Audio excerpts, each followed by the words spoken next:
અમદાવાદમાં જે વિમાન દુર્ઘટના જે બની હતી અને ત્યારબાદ તમામ જે મૃતકો જે હતા અને તેઓને અમદાવાદ સિવિલ હોસ્પિટલ ખાતે લાવવામાં આવ્યા હતા. હાલ અમે અમદાવાદ સિવિલ હોસ્પિટલના પોસ્ટમોર્ટમ રૂમની બહાર છીએ અને હાલ આપ જે જોઈ શકો છો કે મોટી સંખ્યામાં પોલીસનો કાફલો જે છે તે અહીંયા તૈનાત રાખવામાં આવ્યો છે. આજે પ્રધાનમંત્રી નરેન્દ્ર મોદી પણ જે છે તે આ જે વિમાન દુર્ઘટના બની હતી અને તે ઘટના સ્થળની પણ મુલાકાત લેવાના છે અને સાથે સાથે સિવિલ હોસ્પિટલ કે જ્યાં જે દર્દીઓ સારવાર હેઠળ છે, કારણ કે આ જે વિમાન દુર્ઘટના જે બની હતી અને વિમાન જે છે તે બીજી મેડિકલ કોલેજના હોસ્ટેલ સાથે પણ ટકરાયો હતો અને જેમાં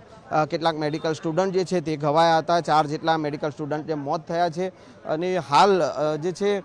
પીએમ રૂમની બહાર પોલીસનો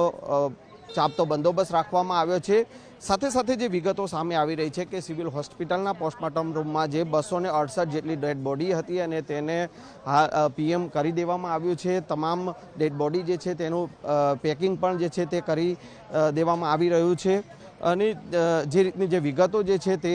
સામે આવી રહી છે કે 10 જેટલા મેડિકલ સ્ટુડન્ટ છે, આ ઉપરાંત પાયલોટ અને કો પાયલટ અને એક ક્રૂ મેમ્બર છે કે તેની ઓળખ વિધિ પણ કરી દેવાઈ છે અને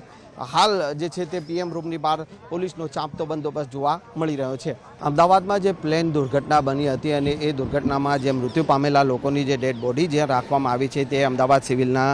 પીએમ રૂમ ઉપર હાલ અમે છીએ અને હાલ આપ જે જોઈ શકો છો કે અમદાવાદ પોલીસ કમિશનર જે છે તે પોસ્ટમોર્ટમ રૂમ પહોંચ્યા છે અને અહીંયા જે પ્રકારે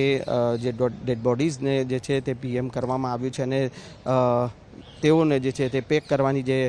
જે ડેડ બોડી છે તેને પેક કરવાની જે કામગીરી જે ચાલી રહી છે, ત્યારે સીપી જે છે તેમની સાથે પોલીસના અન્ય ઉચ્ચ અધિકારીઓ જે છે તેઓ પણ અહીંયા પહોંચ્યા છે અને અત્યારે તેઓએ અહીંયા જે પણ કામગીરી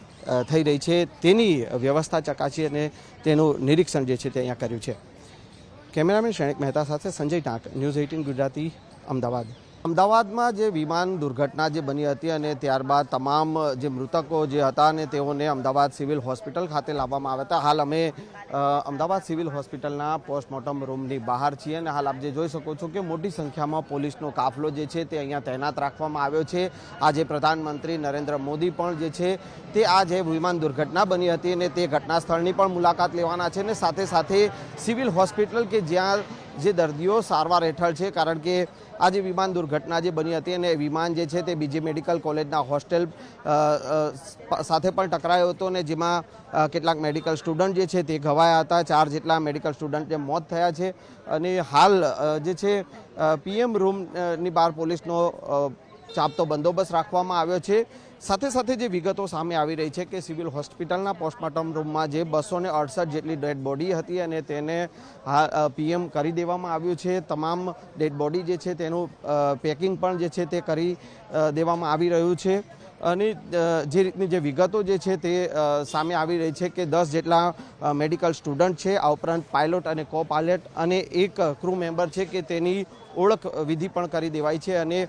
હાલ જે છે તે પીએમ રૂમની બહાર પોલીસનો ચાંપતો બંદોબસ્ત જોવા મળી રહ્યો છે. અમદાવાદમાં જે પ્લેન દુર્ઘટના બની હતી અને એ દુર્ઘટનામાં જે મૃત્યુ પામેલા લોકોની જે ડેડ બોડી જે રાખવામાં આવી છે તે અમદાવાદ સિવિલના પીએમ રૂમ ઉપર હાલ અમે છીએ અને હાલ આપ જે જોઈ શકો છો કે અમદાવાદ પોલીસ કમિશનર જે છે તે પોસ્ટમોર્ટમ રૂમ પહોંચ્યા છે અને અહીંયા જે પ્રકારે જે ડેડ બોડીઝને જે છે તે પીએમ કરવામાં આવ્યું છે અને તેઓને જે છે તે પેક કરવાની જે ડેડ બોડી છે તેને પેક કરવાની જે કામગીરી જે ચાલી રહી છે, ત્યારે સીપી જે છે તેમની સાથે પોલીસના અન્ય ઉચ્ચ અધિકારીઓ જે છે તેઓ પણ અહીંયા પહોંચ્યા છે અને અત્યારે તેઓએ અહીંયા જે પણ કામગીરી થઈ રહી છે તેની વ્યવસ્થા ચકાસી અને તેનું નિરીક્ષણ જે છે તે અહીંયા કર્યું છે. કેમેરામેન શ્રેણિક મહેતા સાથે સંજય ટાંક, ન્યૂઝ 18 ગુજરાતી, અમદાવાદ.